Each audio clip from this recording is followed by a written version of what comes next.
저는 사실은 이 VCR을 보면서 느꼈던 게 남성들이 우리를 잠재적 성범죄자로 보고 있다. 그런 취급을 받는 게 굉장히 기분이 나쁘다는 내용이 있었어요. 그래서 정영진 네. 평론가 어떻게 생각하십니까? 당연히 이제 공감하세요? 그러니까 생활에서 모르겠습니다. 학문적으로 어떻게 분류하시는지 모르겠습니다만 생활에서 아마 많은 남성들이 느끼는 것들, 예를 들면 가장 쉽게는 지하철 계단 같은 게 있겠죠. 거기에 계단을 당연히 이제 위를 향해서 가니까 위를 쳐다보게 되면 마치 내가 잠재적 성범죄자가 된 것 같은 그 위축감을 당연히 느끼게 되고요. 또 사람 많이 있는 지하철이라든지 버스 같은 데서도 손을 어디에 둘지를 몰라 하는 남성들도 굉장히 많거든요. 그게 최근에 이제 이슈가 되는 예를 들면 잠재적 성범죄자 담론 이런 것들에 이제 스스로를 자꾸 올가매게 되는 그런 상황이 오는 것인데, 그러니까 본인의 의도와는 전혀 무관하게 내가 그런 취급을 받고 있다는 것 자체가 어떤 분들에게 꽤나 불쾌한 또 불편한 일일 수밖에 없는 것이라는 거죠. 이은희 변호사님도 그런데 공감하세요? 저는 좀 공감하지 않습니다. 왜냐하면 사실 근데 저게 나오진 않았는데 네. 또 저희가 했던 인터뷰 중에 그런 게 있었어요. 이제 중학생이었는데 남학생입니다.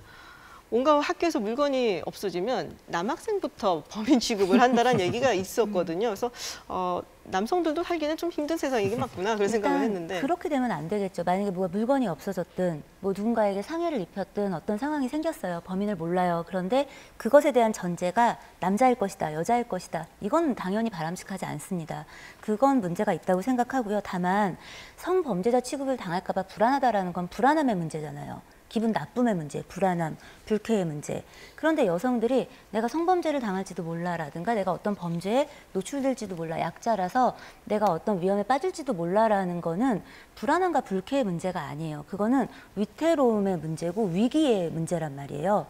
그런데 그게 어떻게 똑같이 병행할 수 있느냐, 똑같이 취급받을 수 있느냐는 좀 아니라고 생각합니다. 아까 왜 여성 혐오라는 그 단어가 무엇을 의미하느냐, 우리 단어에 있다 없다를 다 떠나서 여성 혐오와 남성 혐오는 본질적으로 조금 다를 수 있습니다. 우리는 그렇게 쓰고 있지만 여성 혐오라는 건 말 그대로 그들을 배척할 수 있는 권력이 있는 상황에서 하는 말인 거고, 여성들이 남성에 대해서 지금 하고 있는 어떤 남성 혐오의 발언들이라고 얘기되는 것들은 실은 그 권력이 없는 상태에서 얘기를 하는 거예요.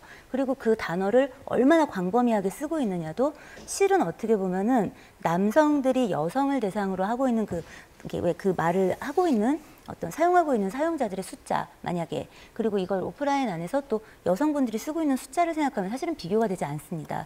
그리고 다시 이걸 치환해서 이 사회 구조 안에서 상단의 부분을 남성분들이 여전히 차지하고 있는데 이런 언어가 미치는 영향들까지를 생각한다면 실은 이게 동일하게 평가될 수 있는 건 아닌 것 같습니다. 다만 그럼에도 불구하고 어떤 것들이 범죄라면, 어떤 것들이 용인 가능성을 벗어난다면 그게 누가 했느냐, 왜 했느냐의 문제는 아니라는 겁니다. 그래서 이게 제가 처음